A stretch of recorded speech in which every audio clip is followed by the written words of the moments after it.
अगर आप लोग ऐसा सोच रहे हैं कि गोल्डन क्रीसेंट और गोल्डन ट्रायंगल का जो असर है ये सिर्फ इंडिया तक सीमित है, तो आप लोग बहुत गलत सोच रहे हैं। दूसरी तरफ कश्मीर और नॉर्थ ईस्ट में जो आतंकवादी है ये ड्रग्स को एज अ मनी यूज करते हैं वेपन्स को परचेज करने के लिए, ताकि आतंकवादी गतिविधियों को इंडिया में आराम से फैलाया जा सके।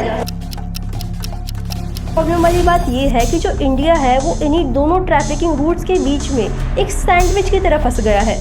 इंडिया में जो पठानकोट अटैक हुआ था उसको ही ले सकते हैं। अब देखिए, जो इंडिया में पठानकोट अटैक हुआ था उसमें जो 6 आतंकवादी पाकिस्तान से भारत की सीमा में घुसे थे, उन लोगों ने उसी रूट का इस्तेमाल किया था जिस रूट के थ्रू जो ड्रग्स की इलीगल स्मगलिंग हो रही थी।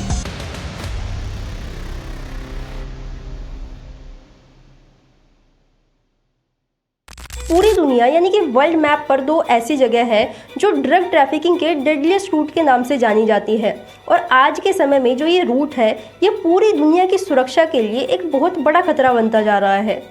अब देखिए, यहाँ पर अगर आपको समझ नहीं आ रहा है कि मैं किसके बारे में बात कर रही हूँ, तो मैं आप लोगों को बता दूँ कि यहाँ पर मैं बात कर रही हूँ golden crescent and golden triangle की। इन दोनों रूट्स की वजह से करोड़ों लोगों की ज़िंदगी बर्बाद हो चुकी है और आज भी करोड़ों लोगों की ज़िंदगी बर्बाद होने लग रही है। और इसमें सबसे बड़ी प्रॉब्लम वाली बात यह है कि जो इंडिया है वो इन्हीं दोनों ट्रैफिकिंग रूट्स के बीच में एक सैंडविच की तरह फंस गया है। और इसीलिए यहाँ पर अभी 3 सबसे इम्पोर्टेंट सवाल ये आते हैं कि आखिर जो ये गोल्डन क्रीसेंट है और गोल्डन ट्रायंगल है ये क्या है। और दूसरा सबसे इम्पोर्टेंट सवाल ये आता है कि कैसे जो इंडिया है वो इन दोनों डेडलीस्ट ट्रैफिकिंग रूट के बीच में एक सैंडविच की तरह फंस गया है। और तीसरा सबसे बड़ा और सबसे इम्पोर्टेंट सवाल ये आता है कि कैसे दोनों ये जो डेडलीस्ट ट्रैफिकिंग रूट है ना सिर्फ इंडिया बल्कि पूरी दुनिया को नुकसान पहुंचा रहे हैं। तो सबसे पहले हम बात करते हैं कि आखिर जो ये गोल्डन क्रीसेंट है ये क्या है।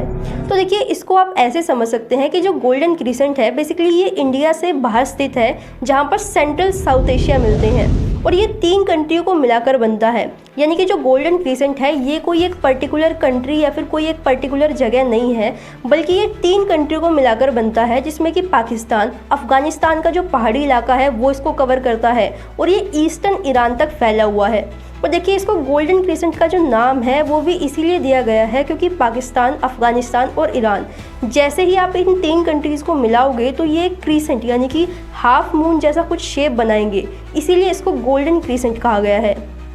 और जो ये गोल्डन क्रीसेंट वाला इलाका है ये पूरी दुनिया में सबसे ज़्यादा अफीम को प्रोड्यूस करता है।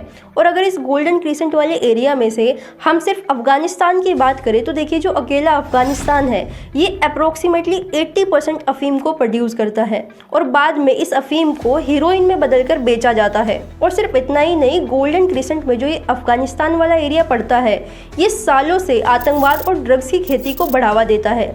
और आप लोगों ने तालिबान का नाम तो सुना ही होगा, किस तरीके से जो तालिबानी संगठन है ये आतंकवादी गतिविधियों के लिए जाना जाता है। अब देखिए, अफगानिस्तान में जो ये तालिबान जैसे आतंकवादी संगठन है ये इसी व्यापार को इस्तेमाल करके भारी मुनाफा कमाते हैं, और बाद में जब उनके पास पैसा आ जाता है तो वो आतंकवादी गतिविधियों को बढ़ाने के लिए इसको यूज़ करते हैं। तो देखिए, ये तो हमने बात करी कि गोल्डन क्रीसेंट क्या है। अब हम बात करते हैं कि आखिर जो ये गोल्डन ट्रायंगल है ये क्या है। तो देखिए, इसको बहुत ही ज़्यादा सिंपल टर्म्स में आप ऐसे समझ सकते हैं कि जो गोल्डन ट्रायंगल है बेसिकली म्यांमार, लाओस और थाईलैंड को मिलाकर जो इलाका बनता है इसको ही गोल्डन ट्रायंगल माना जाता है।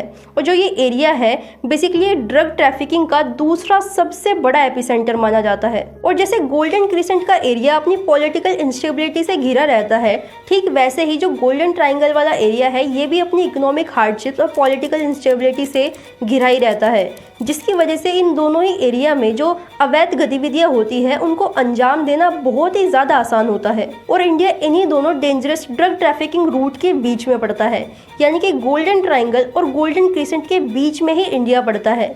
अब देखिए, इन रूट पर जो ट्रेड होती है उसके डायरेक्ट कॉन्सिक्वेंसेस इंडिया को झेलने पड़ते हैं, जिसका खतरनाक रिजल्ट आप लोगों ने इंडिया के जितने भी बॉर्डर स्टेट्स हैं उन पर होता हुआ देखा ही होगा। आप लोग देख ही सकते हैं कि पंजाब में किस तरीके से जो यंग जनरेशन है वो नशे की बुरी आदत में पड़ चुकी है। और टाइम्स ऑफ इंडिया के एक आर्टिकल के अकॉर्डिंग पिछले साल 144 लोगों ने ड्रग्स की ओवरडोज की वजह से अपनी जान गंवा दी थी। अब देखिए, इस तरह के कई सारे आर्टिकल आप लोगों को 1-2 क्लिक्स पर ही इंटरनेट पर आराम से मिल जाएंगे, जहां पर ड्रग्स की वजह से लोगों का बुरा हाल हो चुका है। वहीं दूसरी तरफ कश्मीर और नॉर्थ ईस्ट में जो आतंकवादी है, ये ड्रग्स को एज अ मनी यूज करते हैं वेपन्स को परचेज करने के लिए, ताकि आतंकवादी गतिविधियों को इंडिया में आराम से फैलाया जा सके।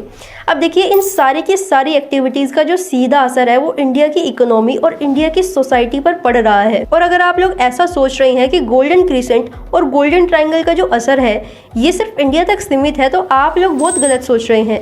क्योंकि देखिए, गोल्डन क्रिसेंट और गोल्डन ट्रायंगल का जो असर है ये यूरोप, अमेरिका और एशिया के कई सारे देशों को अपनी चपेट में ले चुका है।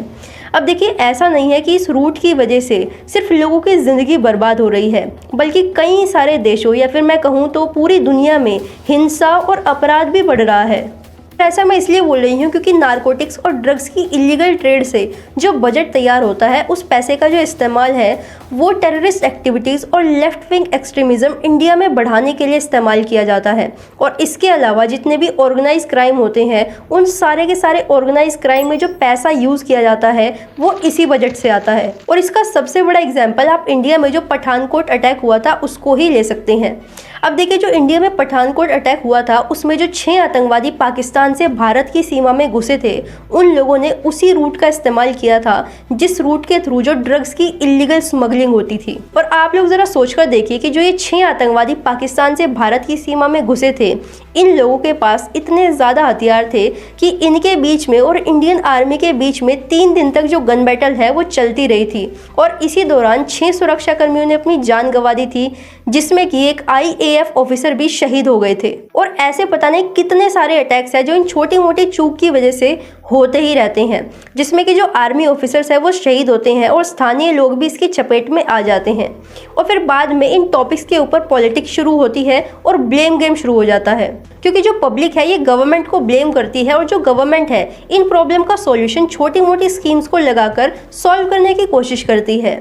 लेकिन देखिए, ये समझने वाली बात है कि जो ये ड्रग्स और टेररिज्म का कैंसर भारत को लगाने की कोशिश करी गई है, ये बीमारी इतनी भी छोटी नहीं है कि छोटी मोटी स्कीम्स को लगाकर इस इतनी बड़ी प्रॉब्लम का सॉल्यूशन निकाला जा सके। इन सब मुद्दों से लड़ने के लिए गवर्नमेंट से ज़्यादा भारत की जो पब्लिक है उसको जागरूक होना होगा और इस बात को समझना होगा कि अगर किसी भी देश को बर्बाद करना है तो उस देश की जो यंग जनरेशन है उसको एक्सट्रीमिज्म, टेररिज्म या फिर ड्रग्स के रास्ते पर निकाल दो। वो जो देश है वो अपने आप धीरे धीरे खोखला होता चला जाएगा। और आप सभी लोगों को पता है कि खोखली चीज़ को तोड़ना कितना ज़्यादा आसान होता है।